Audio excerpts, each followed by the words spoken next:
성자 하나님께서 인간의 몸을 입으시고 이 땅에 오신 것은 영국의 C.S. 루이스가 표현한 것처럼 하나님이 인간의 역사 속으로 침투하신 것입니다. 이 세상의 모든 종교는 그 종교가 믿는 신이 인간들로 자기에게 오라는 것입니다. 그래서 인간은 어떻게 찾아가야 될지도 알지 못하는 구도의 길을 평생 방랑하게 됩니다. 그러나 우리가 믿는 삼위일체 하나님은 나에게 오라고 하시지 않았습니다. 만약에 우리가 그 하나님을 찾아가야 한다면 우리 같은 죄인이 어떻게 그분을 찾아갈 수 있겠습니까? 그분이 먼저 인간의 역사 속으로 침투해 오셨습니다. 우리 곁으로 오신 거예요. 죄 많은 우리를 꾸짖고 벌하시고 심판하시기 위함이 아니었습니다. 우리를 죄에서 구원해 주시고 우리의 약함을 강하게 해 주시고 우리의 병을 치유해 주시기 위함이었습니다. 주님께서는 사람을 구별하시지 않았습니다. 어느 정도 학력 이상, 어느 정도 재산 이상만 내가 고쳐주마 그러지 않았습니다. 누구든지 당신 앞에 나오면 모든 사람을 구별하시지 않고 다 고쳐주셨습니다.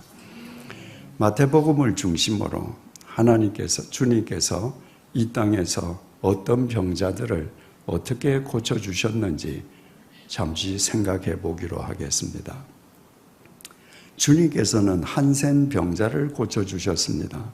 예전에는 나환자라고 했습니다. 온 살이 썩어 문드러지는 병이죠. 2000년 전에도 한센병은 무서운 전염병이었기 때문에 한센병에 걸린 사람들은 마을에서 떨어진 외딴 곳에 다 격리시켰습니다. 그러지 않으면 병이 정상적인 일반인에게도 전염되니까요. 만약에 한센병자가 그 격리된 곳에서 사람이 사는 마을로 들어오면 사람들이 돌을 던져서 쫓았습니다. 이 한센병자 한 사람이 예수님을 찾아왔습니다. 어떤 뜻이겠습니까? 내가 마을 사람으로부터 돌을 맞아 죽어도 좋다는 것입니다. 내가 돌을 맞아 죽는 한이 있더라도 예수님 한번 만나고 싶다는 겁니다. 그리고 예수님을 만나서 주님이 원하시면 썩어 문드러지는 이 나를 깨끗게 하실 수 있습니다라고 고백했습니다. 예수님은 이 땅에 오신 성자 하나님 아니십니까? 예수님께서 말씀으로만 그래 깨끗함을 받으라 라고 말씀하셔도 한센병자는 나을 거예요. 그런데 주님께서 당신의 손을 썩어 문드러지는 그 한센병자에게 내밀고 잡으셨습니다. 일반 일이라면 지금 한센병에 전염되는 거예요. 그런데 주님께서는 그 한센병자의 몸을 잡으시고 내가 원한다. 깨끗함을 바꾸라. 그 순간 깨끗해졌습니다. 백부장이 주님을 찾아 나왔습니다. 백부장은 로마 제국 군인 100명을 거느리는 장교였습니다. 이 장교가 주님을 찾아온 이유는 자기의 병을 고치기 위함이 아니었습니다. 자기 집의 머슴의 병을 고치기 위함이었습니다. 자기 집 머슴 중풍병에 걸려서 고통 가운데에 있습니다. 여러분, 2000년 전은 철저하게 계급 사회입니다. 머슴, 종, 이건 그냥 정상적인 인간 이하의 존재입니다. 그런데 자기 집에 머슴인 그 종을 고치기 위해서 백부장이 예수님을 찾아왔습니다. 그 말을 들으시고 예수님께서 가자. 내가 고쳐주마. 백부장이 이렇게 말하는 거예요. 주님, 저도 남의 수하에 있는 사람입니다. 제 상관이 명령하면 명령하는 대로 움직입니다. 제 수하에도 부하들이 있습니다. 그들에게 이리로 가라 하면 이리로 가고 저리로 가라 하면 저리로 갑니다. 주님 같으신 분이 내 집에 들어오는 것을 나는 감당할 수 없습니다. 주님, 여기서 명령만 하십시오. 그래도 내 종이 나을 줄로 믿습니다. 그 백부장은 이미 주님께서 시공을 초월하신 분이심을 알고 있었던 거예요. 주님께서 그래, 가거라, 네 종이 나았다. 그 순간에 종이 나았습니다. 주님께서 베드로의 집에 들어갔습니다. 베드로 장모가 열병에 누워 있었습니다. 주님께서 베드로 장모의 열병을 치유해 주셨습니다. 12년 동안 혈루증을 앓고 있던 여인이 있었습니다. 혈루증은 멈추지 않고 하혈을 밤낮으로 하는 병입니다. 이 여인은 그 혈루증을 낫기 위해서 12년 동안 자기가 찾아갈 수 있는 모든 의원을 찾아가면서 재산을 다 날렸습니다. 그러니까 혈루증에 걸리기 전에 상당한 재산을 가졌던 사람 같습니다. 유대인들은 여자가 하혈하는 것도 저주받은 상태라고 믿었습니다. 저주받은 여인이 공개된 장소에 나온다. 이건 금지된 사항입니다. 이 혈루증 환자가 예수님을 한번 만나고 싶었는데 예수님이 계신 곳에 갔더니 예수님 앞에 어마어마한 무리가 있습니다. 그 사람을 뚫고 예수님 앞으로 나갈 용기가 없었습니다. 그래서 이 혈루증을 앓던 여인이 예수님의 뒤로 가서 옷자락을 잡았습니다. 그 순간에 혈루 근원이 말랐습니다. 회당장 야이로라는 사람이 있었습니다. 그 야이로의 어린 딸이 죽었습니다. 요청을 받으신 예수님께서 야이로의 집에 들어갔더니 마당에서 사람들이 애곡을 하고 있습니다. 예수님께서 울지 말거라. 이 아이는 지금 자는 거다. 죽지 않았다. 그러니까 울던 사람들이 다 주님을 비웃었습니다. 죽은 아이가 뭐 잔다고?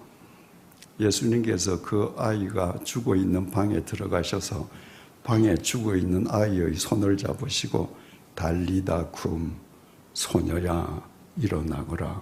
그 순간에 죽었던 아이가 일어났습니다.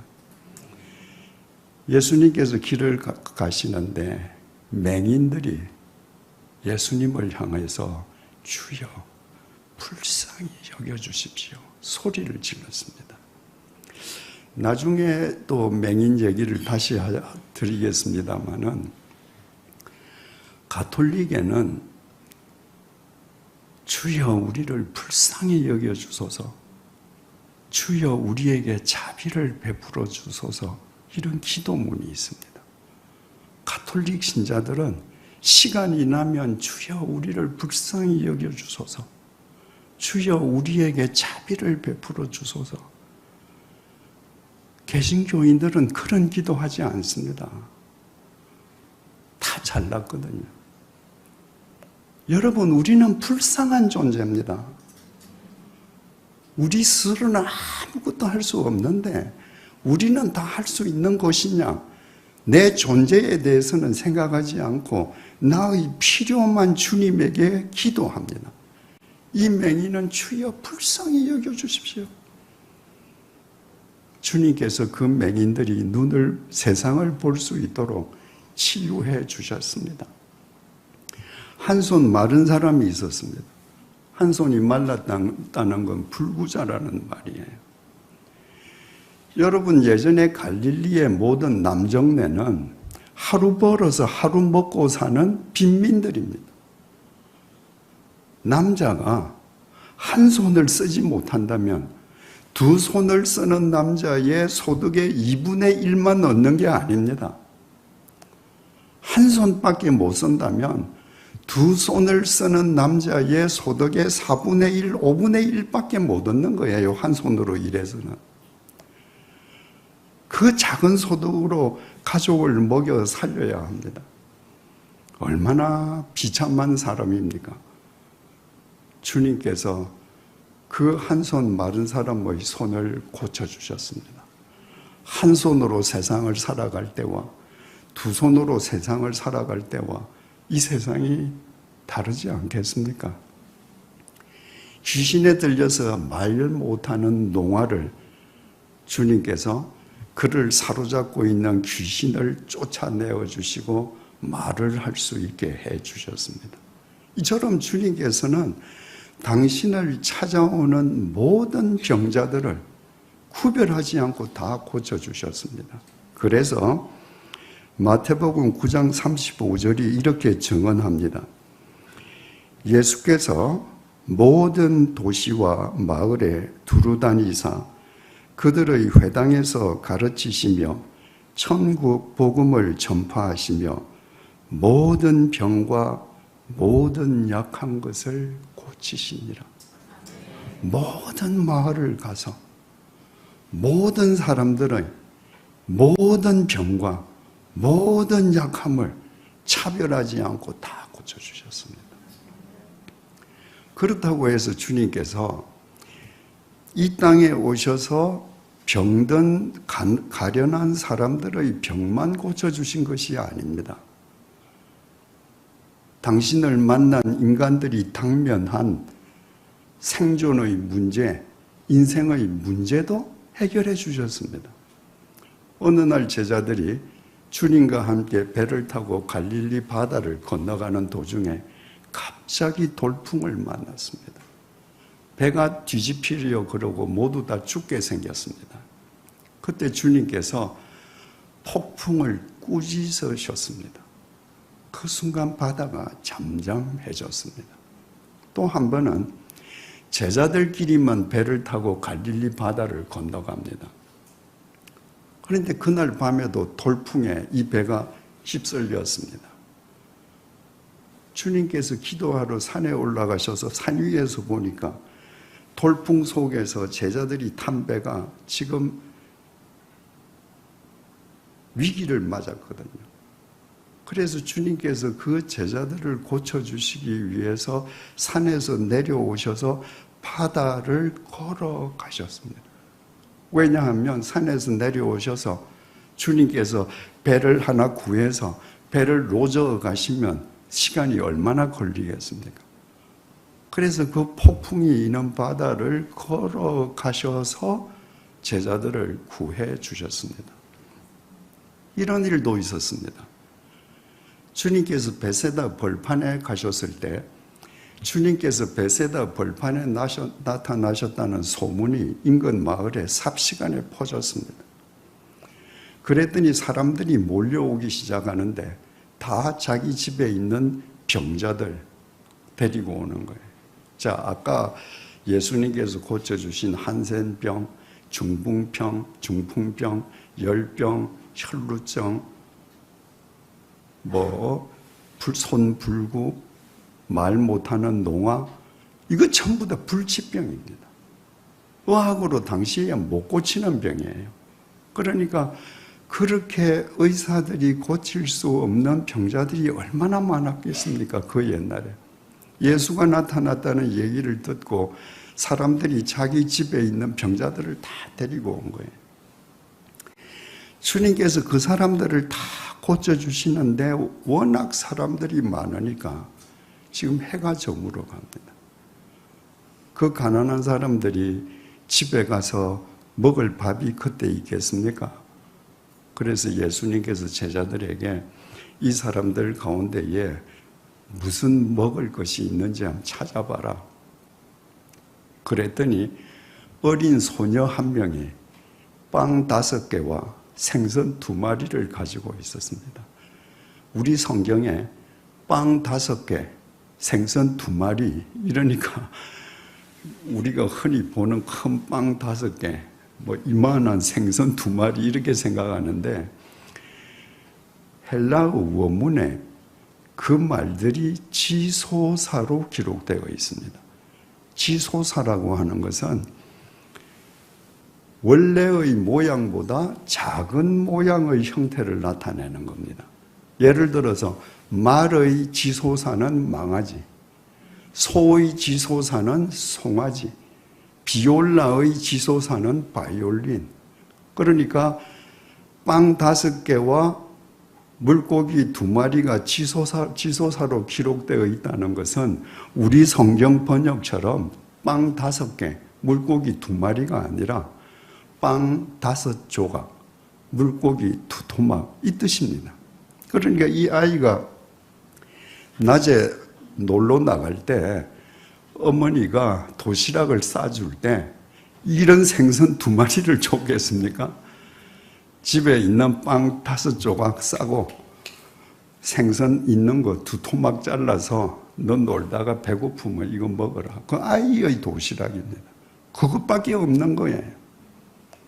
주님께서 그 아이의 빵 5조각과 생선 2토막을 받아서 하나님께 감사 기도를 드리고 그것을 나누시는데 그 자리에 있는 모든 사람이 배불리 먹고 12광주리를 남았습니다. 옛날에 그 유대인들은 사람 숫자를 셀 때 여자 숫자를 세지 않았습니다. 아이의 숫자도 세지 않았습니다. 성경에 남자 장정의 숫자만 5,000명이었다는 거예요. 만약에 남자 1명당 자기 아내나 자기 아이 1명씩만 대동하고 있었으면 그 자리에 10,000명이 있습니다. 그 빵 5조각과 물고기 2토막으로 주님께서 최소한도 10,000명의 그 한 끼분 식사의 문제를 완벽하게 해결해 주신 것입니다. 이처럼 주님께서는 당신에게 찾아 나오는 모든 병자의 모든 병을 고쳐주시고 당신이 만난 인간 제자들의 당면한 인생 문제를 다 해결해 주셨습니다. 그럼 여기에서 우리는 근본적인 3가지 질문을 제기하게 됩니다. 첫 번째 질문입니다. 주님께서 당신을 찾은 모든 병자를 다 고쳐주시고 당신이 만난 모든 인간의 문제를 다 해결해 주셨다면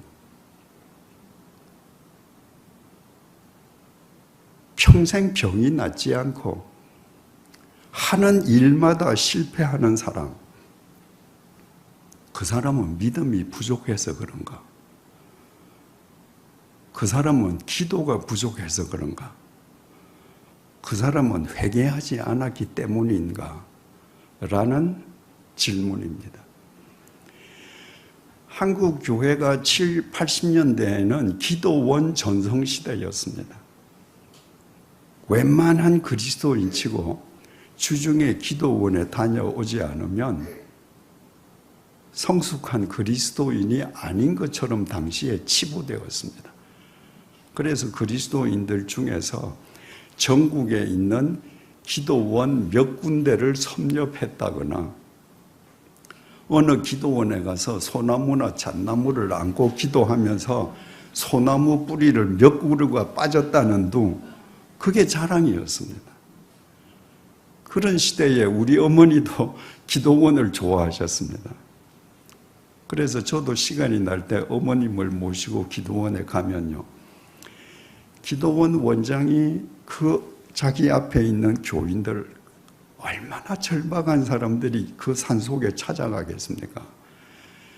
자기가 설교하고 자기가 기도하고 안수하면 모든 병자가 다 나을 거라고 설교합니다. 그리고는 설교 끝나고 헌금 끝나고 나면 안수 기도를 해요. 안 낫습니다. 그러면 원장들이 공통적으로 하는 말들이 있습니다. 아직도 여러분들 기도가 부족하다. 아직도 여러분들 믿음이 부족하다고. 여러분들 아직 회개하지 않았다고. 불치의 병에서 지금 낫지 못하는 사람, 지금 하는 일이 실패해서 고통 속에 있는 사람, 그 사람들은 정말 기도가 부족해서 그렇습니까? 믿음이 부족해서입니까? 회개하지 않았기 때문입니까? 두 번째 질문입니다. 두 번째 질문은 첫 번째 질문을 거꾸로 한 내용입니다. 주님께서 모든 병자의 병을 고쳐주시고 모든 사람의 인생의 당면한 문제를 해결해 주셨다면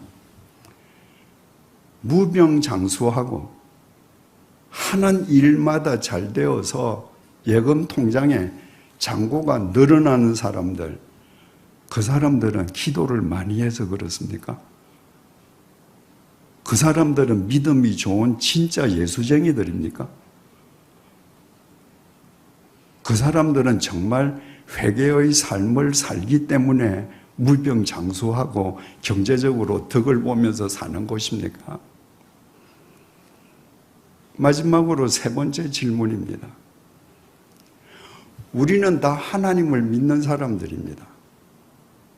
우리가 하나님을 믿는다라고 고백할 때 그 믿음의 근거는 하나님께서 계시해 주신 성경 말씀입니다. 그 성경 말씀을 믿지 않으면 하나님을 믿는 게 아닙니다. 그런데 성경 말씀은 A4 용지 한두 페이지로 이루어져 있는 게 아닙니다. 성경 말씀은 무려 66권으로 이루어져 있습니다. 신구약 합쳐서 페이지 수만 1700페이지가 넘습니다. 그 방대한 분량의 성경을 내가 누군가에게 가서 나는 이 성경을 믿습니다라고 할 때 도대체 뭘 믿는다는 거예요? 그 성경 중에서 뭘 믿는다는 거예요? 창세기 1장부터 요한계시록 22장 마지막 절까지 다 며칠 걸려서 읽으면서 다 성경을 덮으면서 나 이거 다 믿어 이렇게 얘기할 겁니까?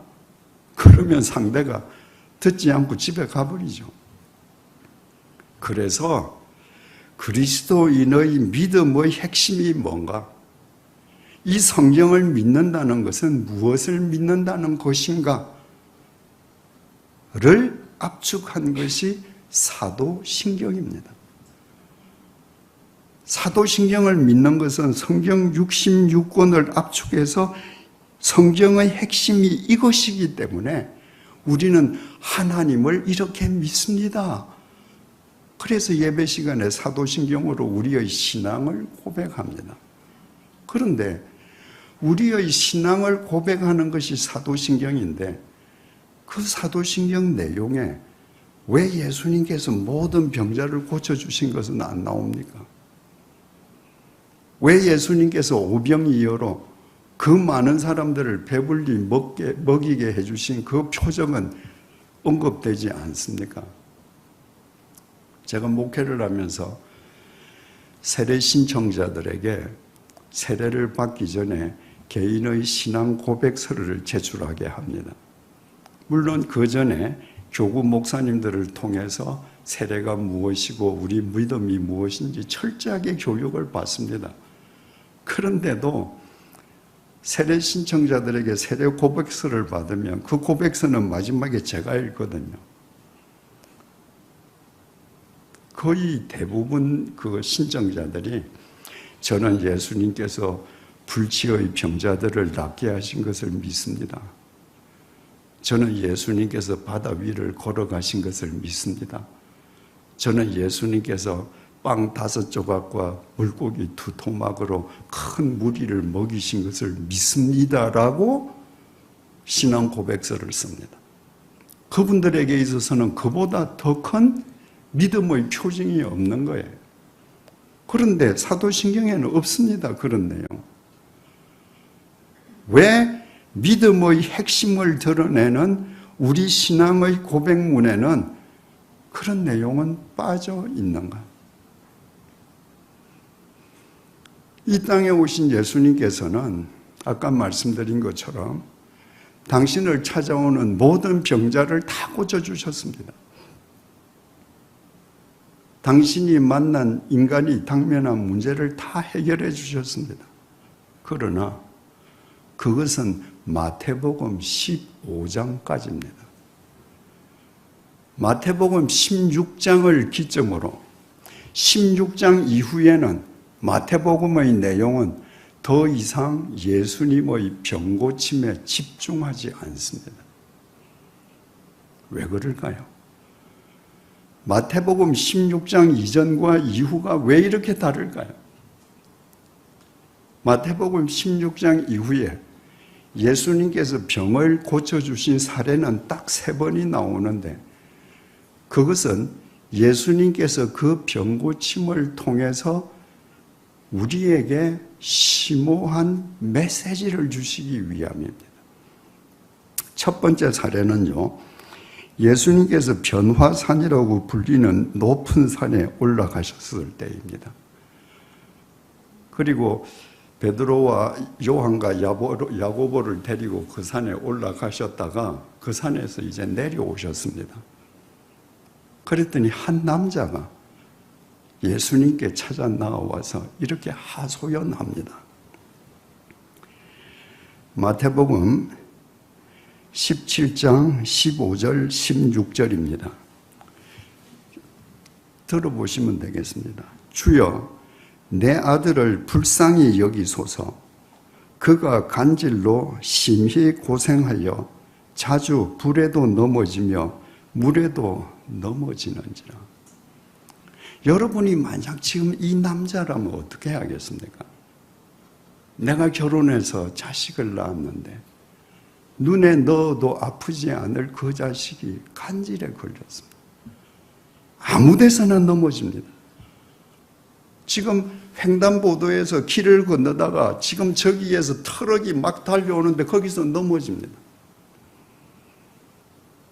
다리를 건너가다가 난간에서 이렇게 밑에 강물을 보다가 거기서 그냥 넘어져서 강물로 떨어집니다. 그 아비의 심정이 어떻겠습니까? 이 아비가 그 아들을 데리고 온 겁니다. 16절입니다. 내가 주의 제자들에게 데리고 왔으나. 이 남자는 예수님에게 자기 아들을 데리고 오지 않았습니다. 지금 이 남자는 이미 자기가 찾아가는 그 현장에는 그 순간에 예수님이 계시지 않는다는 걸 알고 있습니다. 예수님은 계시지 않지만 그러나 예수님의 제자들도 예수님과 같은 능력을 행하지 않을까 하고 주의 제자들에게 데리고 왔으나 능히 고치지 못하더이다.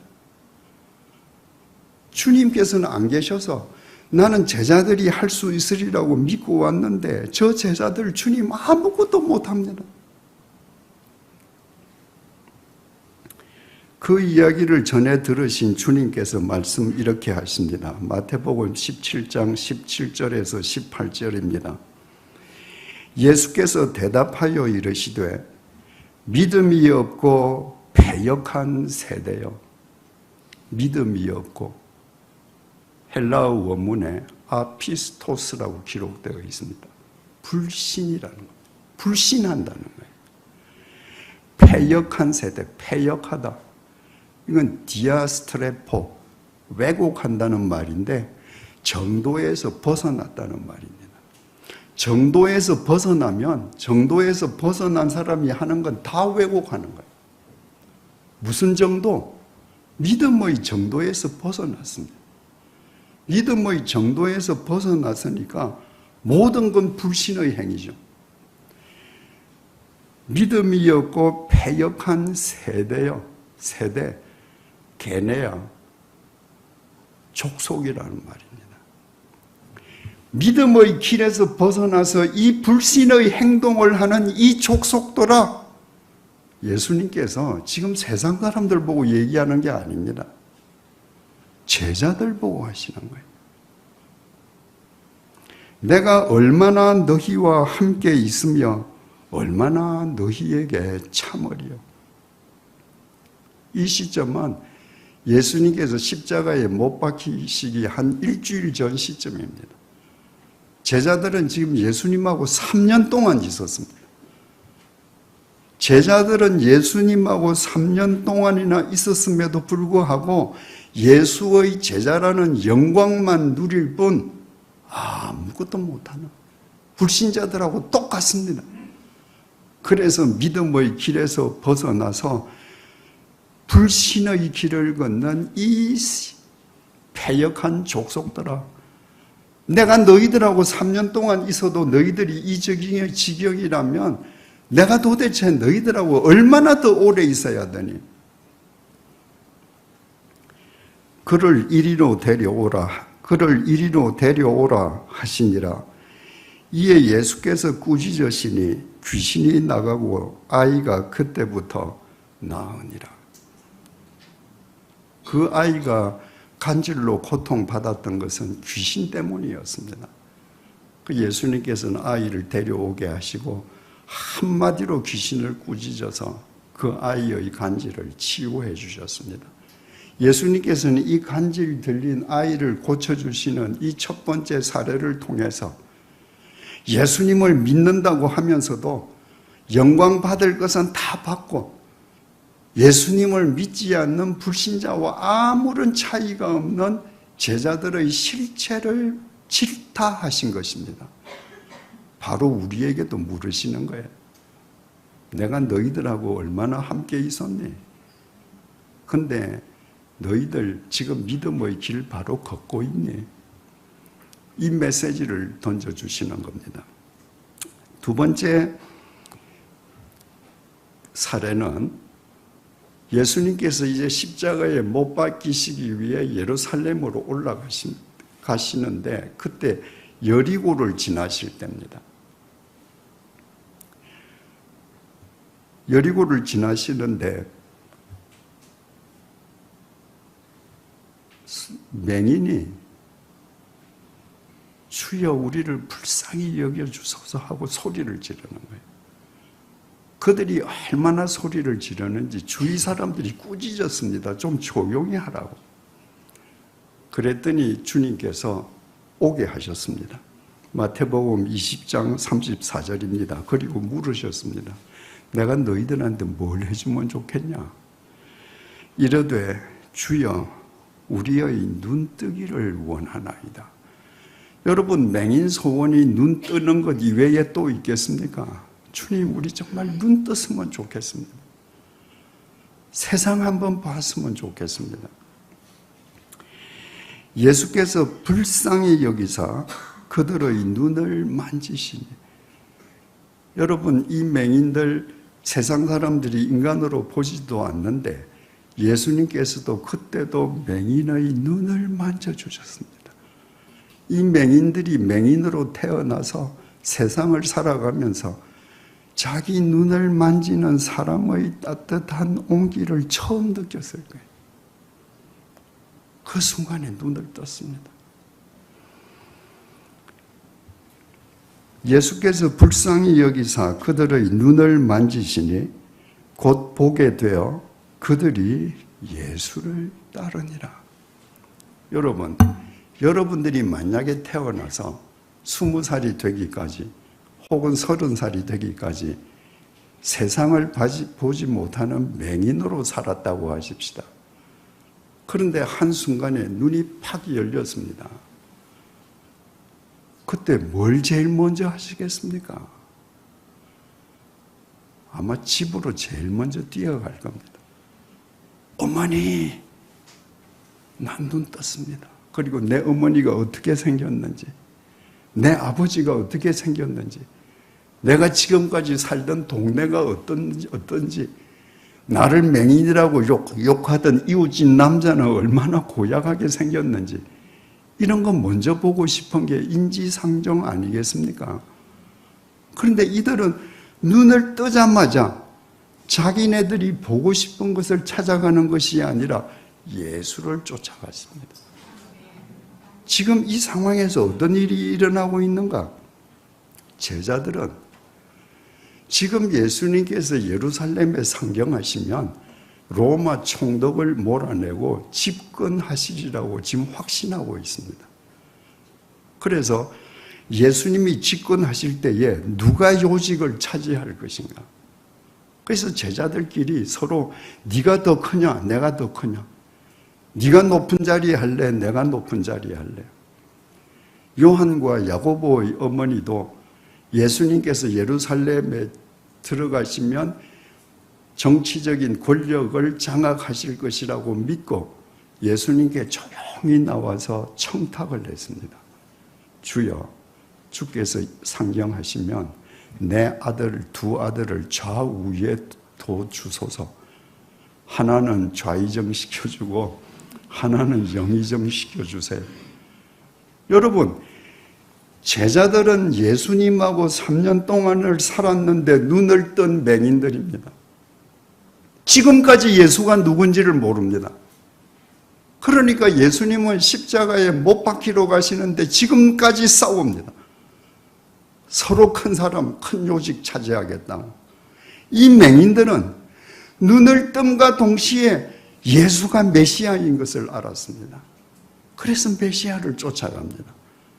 그러니까 맹인이었지만 예수를 알아보았던 이 맹인 두 사람, 예수를 3년 동안 쫓았지만 눈뜬 맹인들, 이 양자를 대비해서 보여주시기 위해서 예수님께서 여리고에서 두 맹인의 눈을 열어주셨습니다. 마지막 사례는 예수님께서 예루살렘으로 마지막에 입성하셔서 예루살렘 성전에 들어가셨을 때입니다. 예루살렘 성전은 대제사장들 비호를 받은 장사꾼들이 장악하고 있었습니다. 거룩하신 하나님 아버지의 집이 강도의 소굴로 전락해 있었습니다. 예수님께서 그 장사꾼들을 모두 다 쫓아내셨습니다. 그리고 나서 있었던 일을 마태복음 21장 14절이 이렇게 증언합니다. 맹인과 전원자들이 성전에서 예수께 나오매 고쳐주시니. 예수님께서 장사꾼들로 장악된 그 강도의 소굴에서 장사꾼들을 쫓아내시고 나니까 병자들이 치유되는 하나님의 능력이 그 속에 임할 수 있었습니다. 장사꾼들이 장악하고 있었을 때는 성전은 아무런 능력도 드러나지 않는 그냥 벽돌집이었습니다. 사도 바울은 우리를 가리켜서 성전이라 그러지 않습니까? 우리 성전이 옛날 예루살렘 성전처럼 추악한 욕망으로 가득 차 있으면 우리가 아무리 예배당에 나와서 열심으로 봉사하고 예배에 참석해도 아무리 많은 헌금해도 우리를 통해서 하나님의 능력은 역사하지 않습니다. 우리 욕망이 하나님의 능력을 가로막는 장애물이기 때문입니다.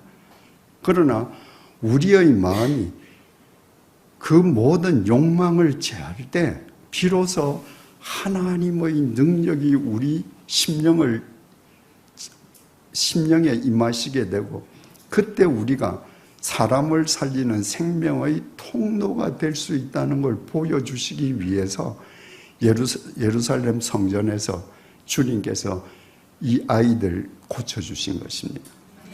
이 세 사례 이외에는 마태복음 16장 이후는 그 누구도 고쳐주시는 내용을 보여주지 않습니다. 왜 이렇게 16장 이전과 16장 이전은 확연하게 구별되는가? 마태복음 16장에는 그 유명한 예수님과 베드로의 문답이 있었습니다. 예수님께서 가이사랴 빌립보에서 제자들에게 물으셨습니다. 얘들아, 너희에게 나는 누구니? 그랬더니 제자들을 대표한 베드로가 주는 그리스도시요 살아계신 하나님의 아들입니다 라고 고백했습니다. 주는 그리스도시요. 그리스도, 구원자라는 말이죠. 살아계신 하나님의 아들이십니다. 여러분, 사람의 아들은 아무리 비천해도 사람입니다. 개 새끼는 아무리 비싼 명견이라도 개입니다.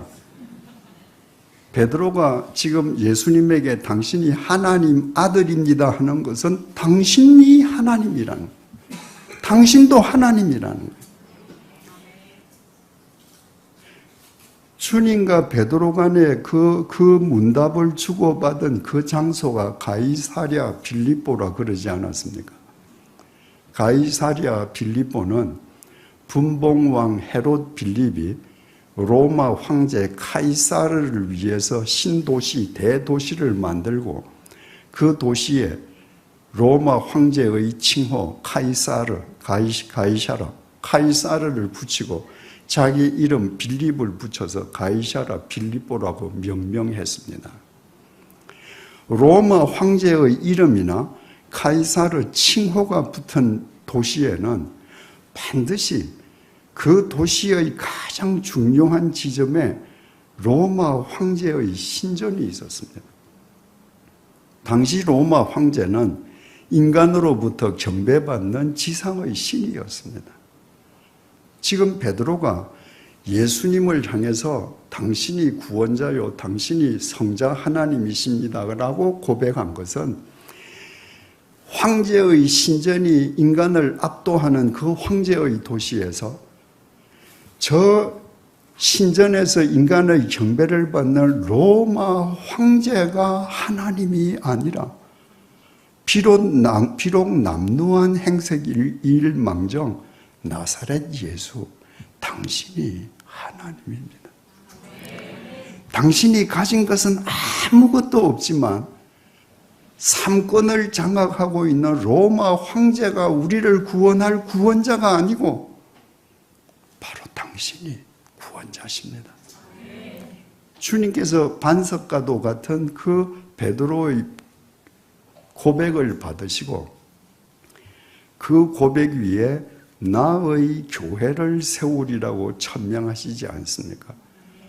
그래서 교회란 주님을 구원자로, 주님을 성자 하나님으로 믿는 사람들의 모임입니다. 교회의 주인은 목사나 장로, 헌금 많이 하는 교인이 아니라 주님이십니다. 주님께서 내 교회를 세우신다고 했거든요. 이처럼 가이사랴 빌립보에서 주님께서 어떤 존재이신지 그리스도, 성자 하나님이심이 밝혀졌기 때문에 주님께서 제자들에게 당신께서 어떻게 인간을 구원하실지를 비로소 밝히십니다. 마태복음 16장 21절입니다.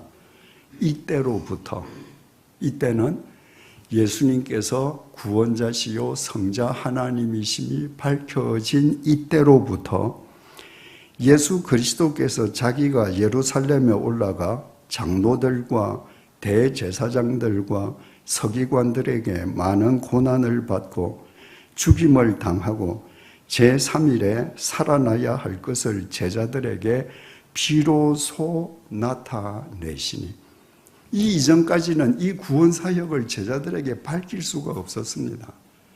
제자들은 주님과 함께 하지만 주님이 메시아요 하나님의 아들이신 걸 모르고 있었거든요. 제자들이 알았기 때문에 비로소 당신이 고난 당하시고 부활하실 것을 이야기하십니다. 인간을 구원하시기 위해서는 당신이 십자가에서 인간의 죄값을 대신 치르시는 제물로 돌아가시고, 그리고 당신이 사흘째 되는 날 죽음을 깨트리고 부활하심으로 인간에게 영원한 생명의 길을 줄 수 있기 때문이었습니다. 이 구원사역을 밝히신 거예요. 마태복음 17장 22절에서 23절입니다.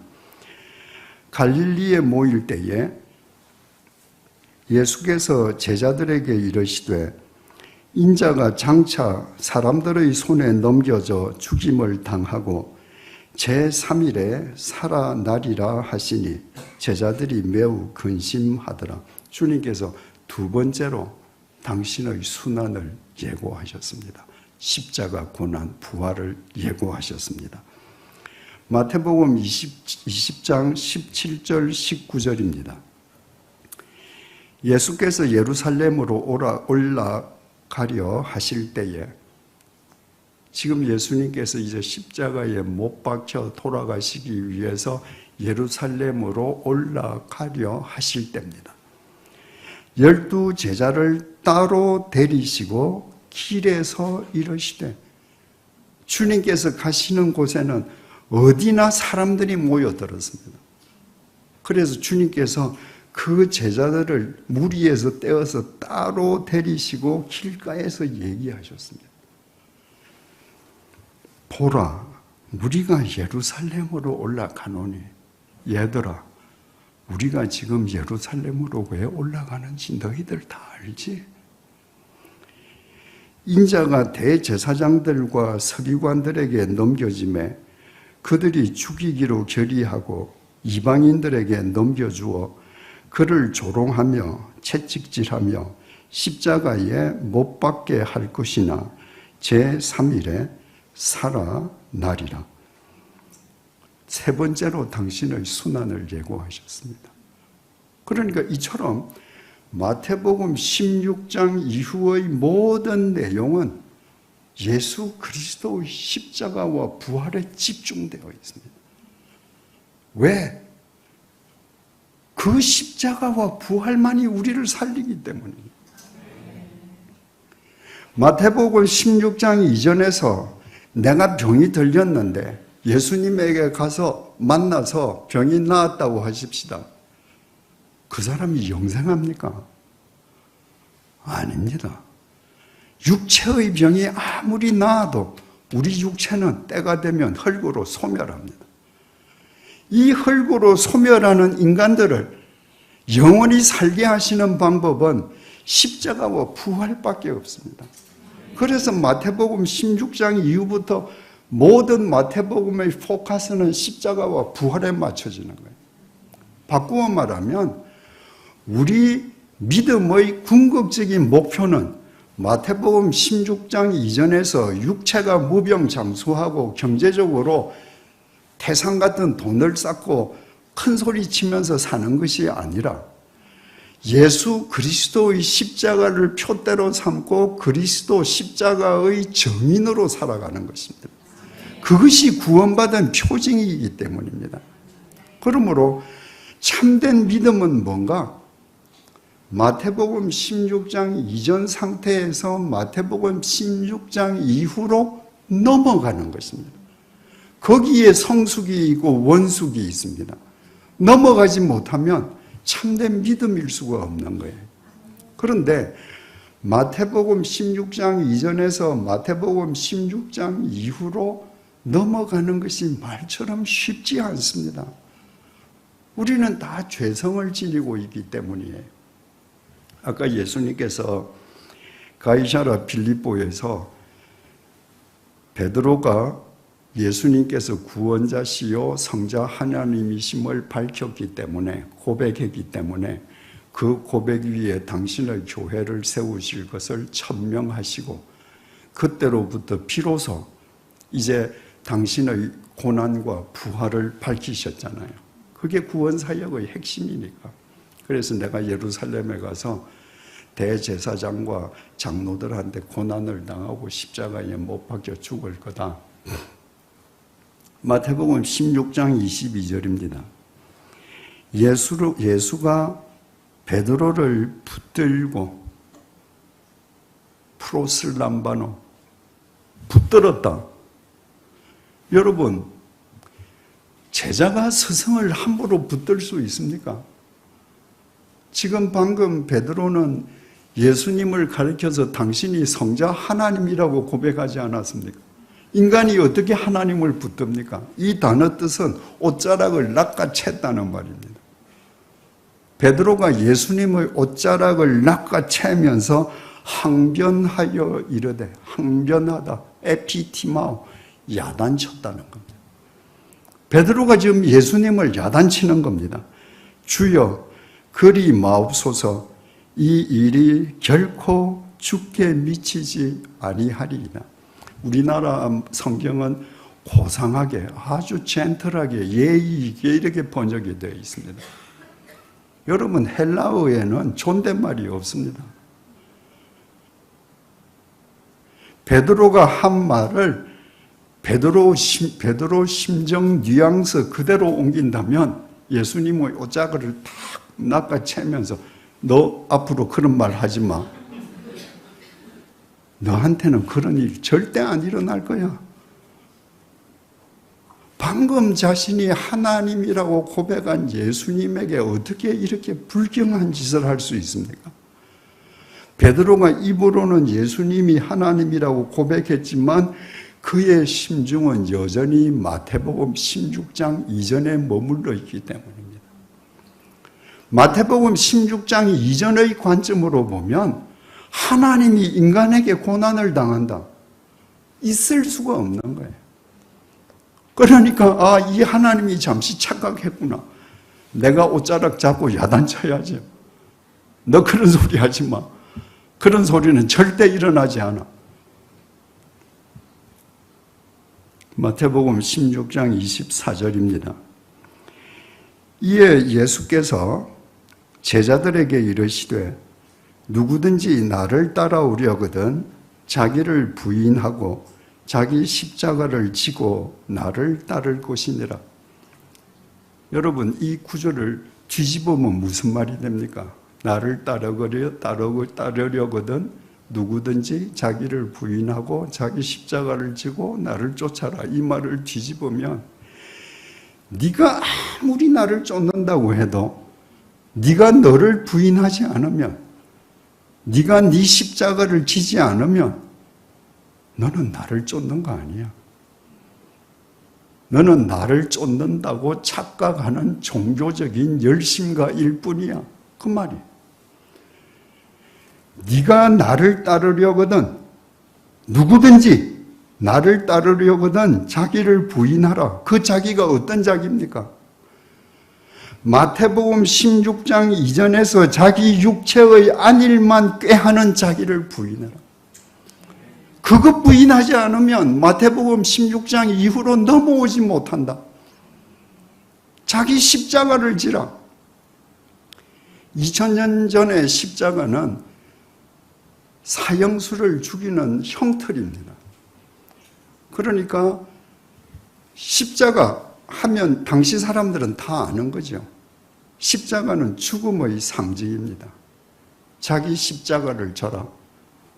너 스스로 십자가에 너를 못 박아라.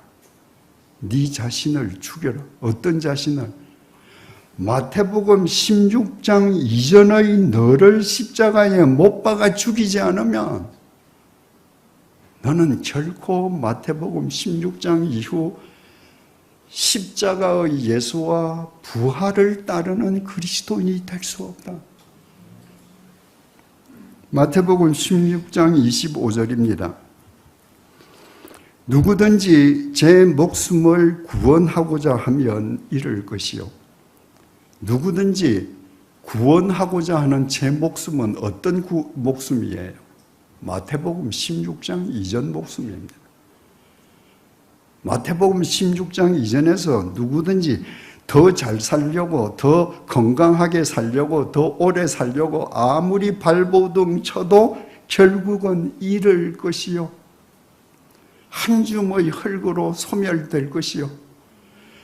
누구든지 나를 위하여 제 목숨을 잃으면, 누구든지 십자가의 증인이 되기 위해서 마태복음 16장 이전의 자기를 못 박으면 찾으리라. 영원한 생명을 찾으리라. 그러면 베드로가 마태복음 16장 이전의 관점으로 예수님의 옷을 낚아채고 꾸짖고 그렇게 했던 베드로가 예수님의 이 말씀을 듣고 그래 내가 참 잘못했어. 이제 16장 이전의 삶을 발판으로 삼아서 내가 16장 이후로 넘어가야지 하고 넘어갔습니까? 아니었습니다. 오늘 본문은 예수님께서 대제사장 그 무리들에게 잡히셔서 제제사장 그 집들에 가셨을 때에 일어난 일입니다. 거기에서 제제사장 무리는 예수님이 사형받아 마땅하도다고 선언을 했고, 그 뜰에 있던 사람들은 예수님에게 침을 뱉고 주먹으로 예수님을 때리고 손바닥으로 예수님의 뺨을 때리고 했습니다. 말하자면 예수님에게 그 많은 무리가 집단적으로 지금 린치를 가하는 거예요. 그 상황입니다. 마태복음 오늘 본문 마태복음 26장 69절입니다. 베드로가 바깥뜰에 앉았더니 한 여종이 나와 이르되 너도 갈릴리 사람 예수와 함께 있었도다 하거늘. 베드로가 그 대제사장 집 안뜰이 있고 바깥뜰이 있는데 그 예수님이 린치당하는 그 안뜰에는 차마 무서워서 못 들어가고 지금 바깥뜰에 앉아 있는데, 그 대제사장 집의 여종 한 명이 나와서 너 갈릴리 사람 예수와 함께 있었어. 이 얘기는 너 예수 제자구나. 이렇게 소리쳤습니다. 70절 베드로가 모든 사람 앞에서 부인하여 이르되, 지금 베드로에게 너 예수의 제자지 하고 얘기한 건 여종이 베드로한테 한 얘기입니다. 그럼 베드로가 그 여종한테만 조용하게 나 예수 제자 아니야? 그렇게 얘기한 게 아닙니다. 모든 사람 앞에서 부인하여 가로되 나는 네가 무슨 말을 하는지 알지 못하겠노라 하며. 네가 하는 말 모르겠다, 이게 뭐예요? 난 예수 제자 아니야. 모든 사람 앞에서 큰 소리로 얘기했습니다. 왜? 한 사람이라도 베드로를 예수의 제자라고 확정해서 낙인 찍을 때 지금 예수가 당하는 집단 린치를 자기도 당할 거 아닙니까? 그래서 큰 소리로 지금 아니라고 부인했습니다. 71절입니다. 앞문까지 나아가니, 그 말을 하고 이제 대문으로 주랭랑 치는 거예요. 그 안에 더 있으면 지금 화를 당하겠습니다. 다른 여종이 그를 보고 거기 있는 사람들에게 말하되 이 사람은 나사렛 예수와 함께 있었도다 하며, 지금 대문으로 빠져나가려고 하는데 한 여종이, 그 여종은 첫 번째 여종하게 다르게 거기 있는 모든 사람들을 향해서 여기 나사렛 예수 제자가 있다라고 소리를 쳤습니다. 72절 베드로가 맹세하고 또 부인하여 이르되 나는 그 사람을 알지 못하노라 하더라. 첫 번째는 부인만 했는데 두 번째는 맹세까지 했습니다. 나 맹세코 저 사람 제자 아니야. 여러분, 유대인은 믿음이 좋든지 안 좋든지 그들은 맹세할 때 전부 하나님의 이름으로 맹세했습니다. 지금 베드로는 지금 하나님의 이름으로 맹세하는 거예요. 내가 하나님의 이름을 걸고 맹세컨대 나는 저런 잡자 제자 아니야.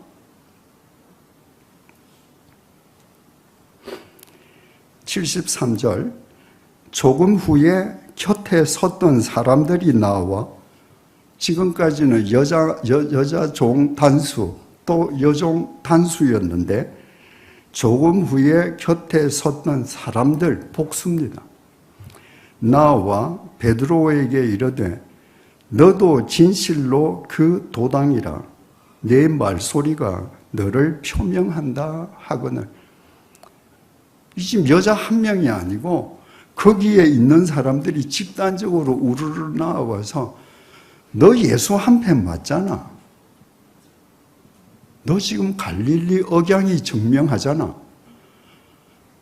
갈릴리 사람들은, 빈민들이 예루살렘에 갈 일도 없으려니와 혹시 장사를 위해서 예루살렘 간다 할지라도 대제사장의 공간에 갈 일은 결코 없었습니다. 그런데 이 갈릴리 베드로가 지금 나 아니야, 예수 제자 아니야 하는데 그 말의 억양이 갈릴리 억양인 거예요. 그러니까 집단이 나와서 너 맞잖아. 너 갈릴리 억양으로 말하니까 너 예수 한패 맞잖아. 74절 그가 저주하며 누구를 저주했겠습니까? 예수를 저주했습니다. 저 저주받을 작자 맹세하여 이르되 저 저주받을 작자를 내가 맹세하여 말하는데 나는 그 사람을 알지 못하노라 하니 곧 달기 울더라. 내가 맹세하건대 난 저 사람하고 아무 관련이 없어. 처음에는 부인했죠. 두 번째는 맹세하고 부인했죠. 세 번째는 저주하고 맹세하고 부인했습니다. 여러분, 이것이 무서운 죄의 정폭성입니다. 죄는요, 한 번 손을 대면 어떤 경우에도 축소되지 않습니다. 죄는 그 자체의 힘으로 계속 정폭되는 거예요. 그래서 바로 그 마당에 예수님이 지금 린치를 당하고 계시는데 가서 예수님을 구해낸다든지 예수님 편이 되는 생각은 하지 않고 그 린치 당하는 예수님을 저주하면서 내 맹세코 단언하건대 나 저 작자 패거리 아니야. 그랬더니 달기 울었습니다. 예수님께서 제자들과 최후의 만찬을 마치시고 겟세마네 동산에 기도하러 가실 때 제자들에게 말씀하셨습니다. 오늘 밤에 너희들이 다 나를 버릴 거야. 지금 제자들은 다 날이 밝으면 예수님께서 집권하시리라는 허망한 꿈에 사로잡혀 있습니다. 근데 그 제자들이 예수님께서 잡혀가시고 고난당하는 걸 보면 다 도망갈 거 아닙니까? 그걸 밝히신 거예요. 그랬더니 베드로가 말하기를 모든 사람이 주를 버릴지라도 나는 결코 주를 버리지 않을 겁니다. 그랬더니 주님께서 베드로야, 오늘 밤에 달기 울기 전에 네가 나를 3번 부인할 것이다. 그랬더니 베드로가 말하기를 내가 주와 함께 죽을지언정 저는 주님 부인하지 않을 겁니다. 그렇게 호언장담한 베드로가 주님을 부인하고 맹세해서 부인하고 저주하고 맹세해서 부인했습니다. 그 순간에 달기 우는 소리를 들으니까 달기 울기 전에 네가 나를 3번 부인하리라 하는 주님의 말씀이 생각이 나지 않을 수 있겠습니까? 75절입니다. 이에 베드로가 예수의 말씀에 닭 울기 전에 내가 3번 나를 부인하리라 하심이 생각나서 밖에 나가서 심히 통곡하니라. 자기 스승을 저주하면서 맹세하고 부인하고 겨우 목숨은 구했는데 그 닭소리를 듣고 스승의 음성이 기억날 때 자기 스스로가 얼마나 비참하겠습니까? 얼마나 한심하겠습니까? 그래서 밖에 나가서 통곡했습니다. 여러분, 이 성경 구절을 읽을 때 베드로가 베드로로 보입니까? 저는 이 베드로가 이재철로 보입니다. 주님을 믿는다 하면서 필요할 때마다 주님을 부인하고 회개한답시고 주님 앞에 눈물로 울어대는 비참한 이재철이 보입니다. 우리 모두의 모습 아닙니까? 여러분, 이렇게 길거리에 나가서 통곡한 베드로라면 마태복음 16장 이전에서 16장 이후로 넘어갔겠습니까? 아닙니다. 예수님 십자가에 못 박힐 때 다 도망갔습니다. 언제 넘어갔는가? 성령님께서 그와 함께 하실 때, 성령님 안에서 성령님의 이끄심을 받아서 마태복음 16장 이후로 넘어갔습니다. 그 이후로부터 베드로는 십자가의 증인으로 살았습니다.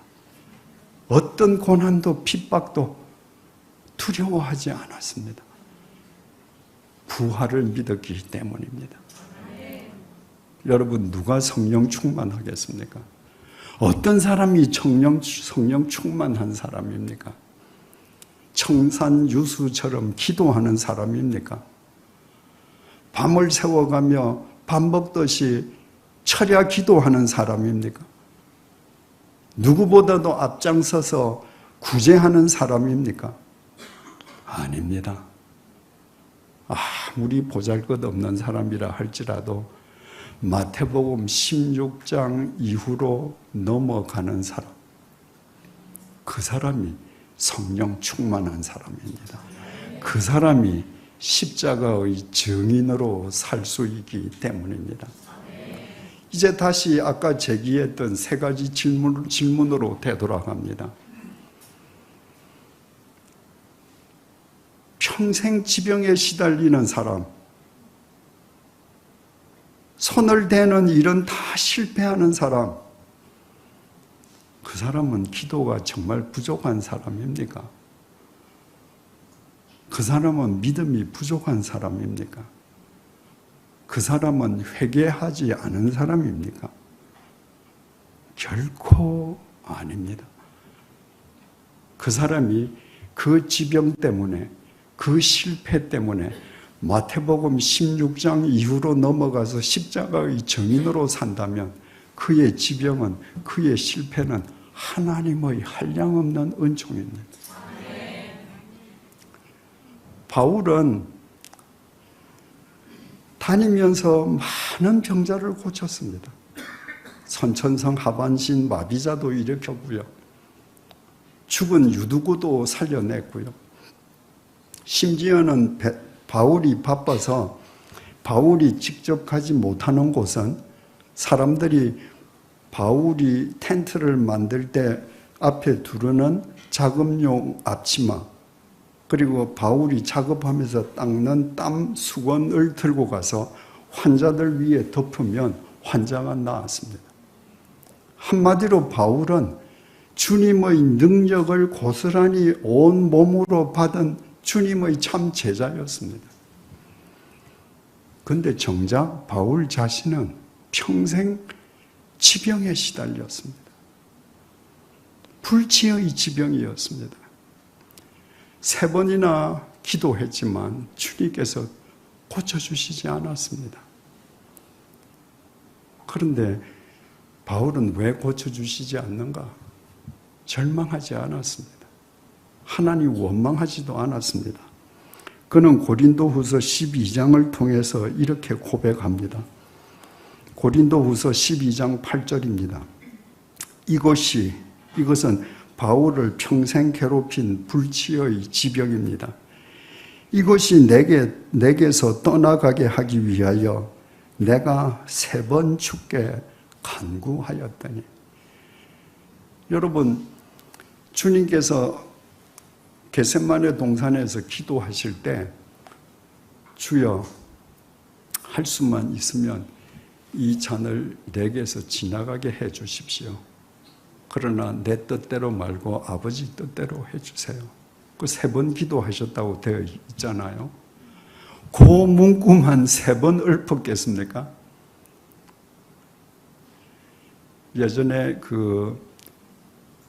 그리스도의 순환이라고 갑자기 그 영화 배우가 생각 안 나네요.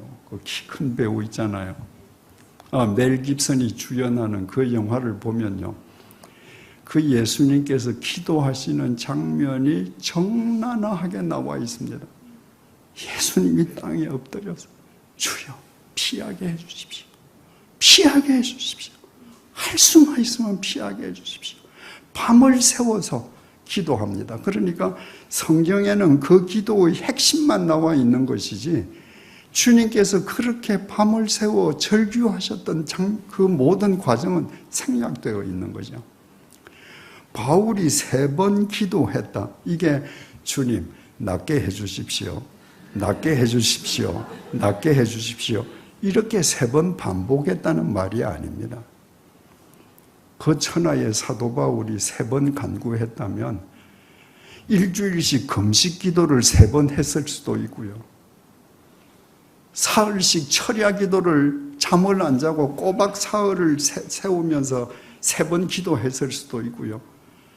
정말 자기의 모든 걸 걸고 주님 앞에 매달렸을 것입니다. 그런데 주님께서 응답해 주시지 않았습니다. 9절입니다. 나에게 이르시기를, 지금 하나님 말씀입니다. 내 은혜가, 하나님의 은혜가 네게 족하도다.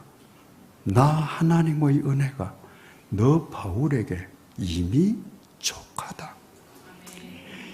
이는 내 능력이 약한 데서 온전하여짐이라 하신지라. 여러분, 강하고 많이 가진 사람은 하나님을 필요로 하는 접촉점이 작습니다. 내가 다 알 수 있거든요. 내가 약하다고 생각하는 사람, 내가 주님 앞에서 불쌍하다고 생각하는 사람일수록 주님과의 접촉점이 커집니다. 주님께서 나와 함께 하시지 않으면 나는 아무것도 할 수 없는 걸 아는 사람이에요. 그래서 하나님께서 이는 내 능력이 인간의 약한 데서 온전하여짐이라 하신지라. 그래서 내가 너의 기도를 들어주지 않았다. 내가 너의 기도를 들어주고 네가 강건해지면, 우리가 주석해서 붙인다면 너 교주될 수 있잖아. 바울은 지금 쓰면 성경입니다. 가서 말하면 이게 성경이에요. 죽은 유두교 살려요. 그 바울이 만약에 지병이 없었다면, 건강했다면 종교 하나 만들지 않겠습니까?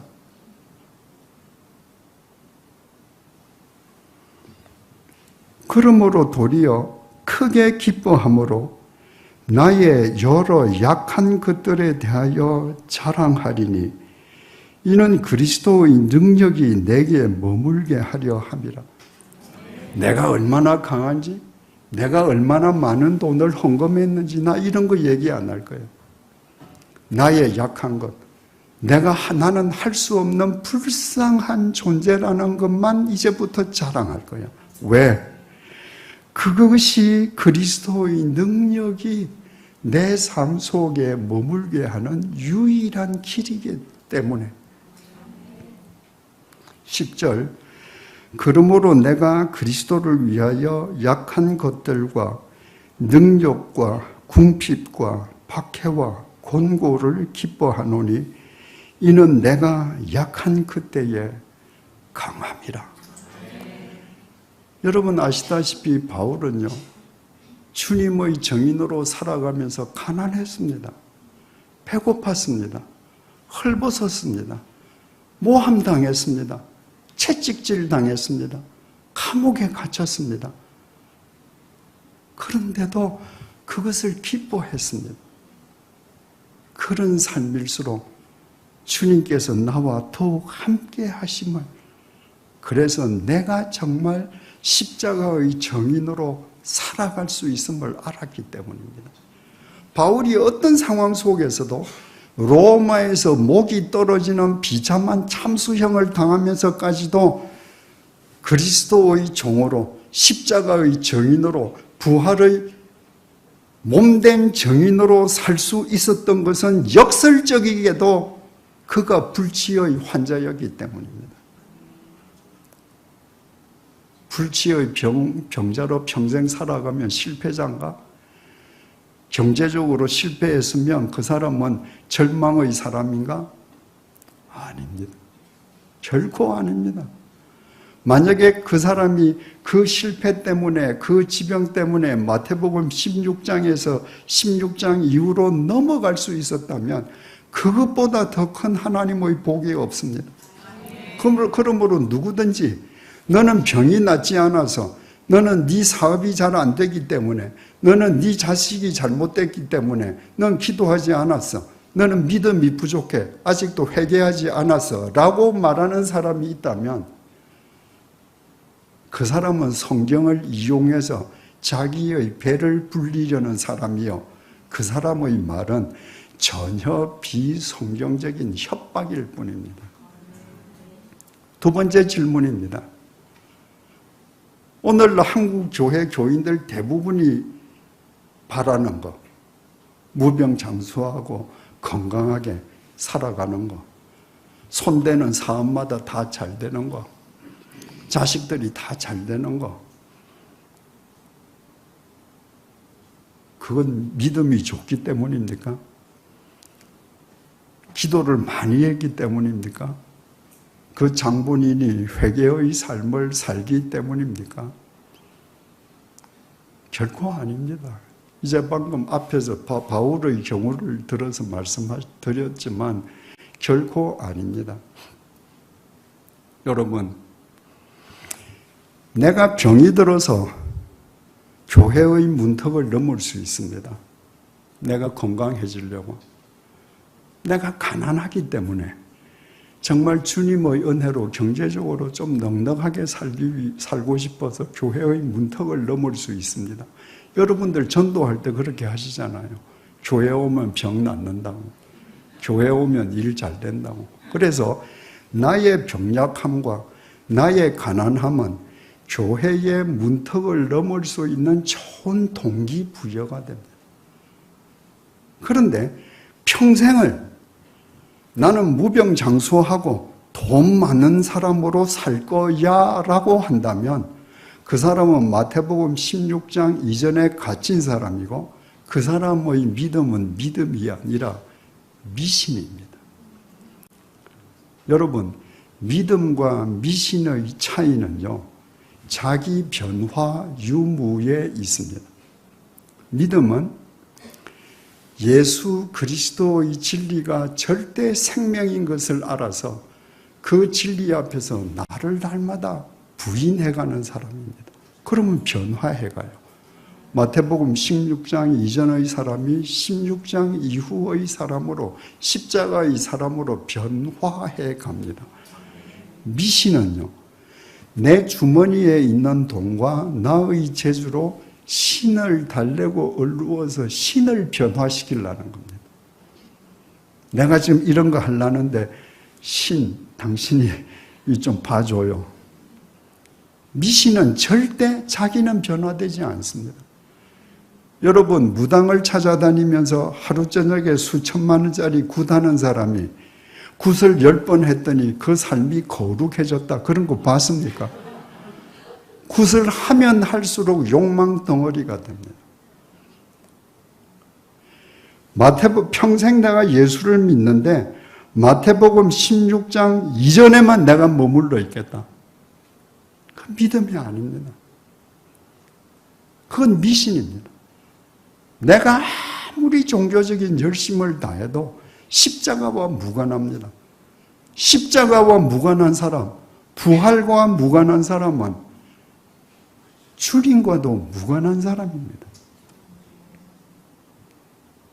그래서 16장 이전에 있는 사람은 날마다 자기를 부인하면서 자기의 그 삶의 정황을 좋은 믿음의 동기부여로 삼아 16장 이후로 넘어가는 사람이 되어야 합니다. 세 번째 질문입니다. 왜 사도행전에는, 사도신경에는 우리가 가장 관심을 갖고 우리가 가장 즐겨보는, 왜 병자가 낫고 오병이 이어 역사가 일어나고 주님께서 바다 위를 걸어가신 이야기는 왜 없는가? 여러분, 그런 이야기는 다른 종교에도 다 있습니다. 저 이슬람교 마호메트도, 불교의 부처님도 기적 다 행했다고 합니다. 그런데 신이 인간을 구원해주기 위해서 당신이 인간의 죄값을 치르시고 십자가의 제물이 되어서 죽었습니다. 여러분, 신이 우리의 죄값을 대신 치르시고 죽어주시는 건 고마운데 그것으로 끝났다면 우리도 여전히 죽는 겁니다. 그런데 그 신이 죽음 한가운데에서 죽음을 깨트리고 일어났습니다. 그래서 그분 안에서 우리의 죄값이 용서받을 뿐만 아니라 영원히 사는 삶의 길을 얻었습니다. 어느 종교의 신이 그런 것을 주었습니까? 오직 예수 그리스도 뿐입니다. 그래서 사도신경에는 그것만이 우리 믿음의 핵심으로 기록되어 있는 겁니다. 바꾸어 말하면 사도신경은 모두 마태복음 16장 이후의 내용입니다. 16장 이전은 믿음의 동기일 뿐, 믿음의 목적이나 믿음의 궁극적인 목표가 될 수 없기 때문에 사도행전에 넣을 수 없는 겁니다. 결론을 맺겠습니다. 우리 자신을 한번 되돌아보십시다. 우리는 어떤 신자입니까? 우리가 열심을 다해 예수를 믿는데 실은 마태복음 16장 이전에 머물러 있지 않습니까? 우리의 목적은 오직 예수를 위해서 건강하고 경제적으로 부유하게 살고 자식들 이 세상에서 떵떵거리면서 사는 거 원치 않습니까? 여러분,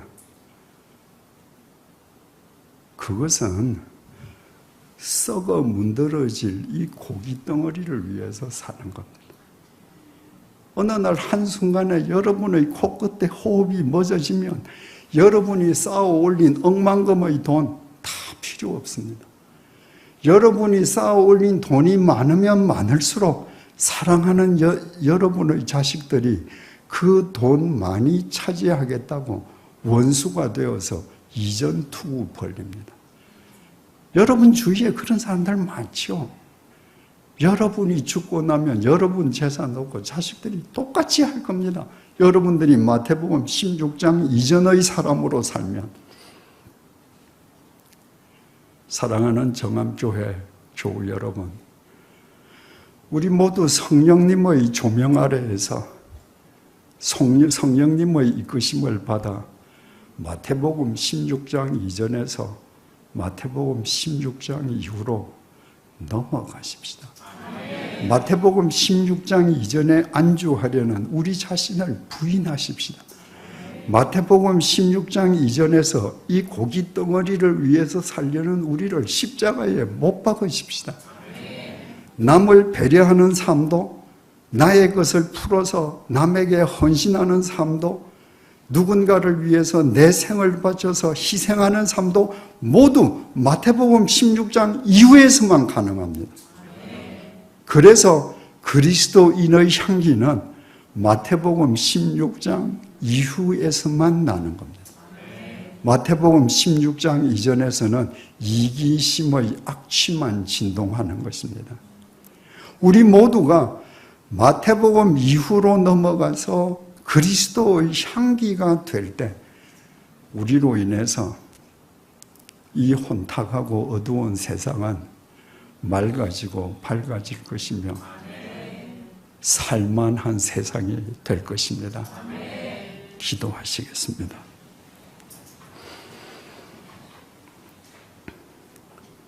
주님, 마태복음 16장 이전에 뿌리를 내리고 육체를 우상으로 섬기면서도 마치 믿음 좋은 그리스도인인 양 스스로 속고 속였던 우리의 영적 우둔함을 용서해 주십시오. 미신을 믿음인 양 착각하며 살아온 우리의 무지를 사하여 주십시오. 주님, 언젠가 썩어 문드러질 육체의 고깃덩어리를 위해 천하보다 귀한 생명을 탕진하는 어리석음을 더 이상 범치 말게 해 주십시오. 오직 성령님의 조명 아래서 성령님의 이끄심을 따라 마태복음 16장 이전의 상태에 집착하는 우리 자신을 날마다 부인하게 해 주십시오. 우리의 육체를 우상으로 섬기려는 우리 자신을 예수 그리스도의 십자가에 미련 없이 못 박게 해 주십시오. 그리하여 우리 믿음의 표대가 마태복음 16장을 뛰어넘어 예수 그리스도의 십자가와 부활이 되게 해 주십시오. 십자가의 증인으로 살아가기 위한 배려와 희생과 헌신을 피하지 말게 해 주셔서 날마다 그리스도 안에서 십자가의 통로로 그리스도의 향기로 부활의 삶을 살게 해 주십시오. 마태복음 16장 이후를 우리 믿음의 궁극적 목표로 삼고 살아가는 우리로 인해 우리의 가정과 이 땅의 교회에 그리스도의 향기가 진동하게 해 주십시오. 예수님의 이름으로 기도드립니다. 아멘.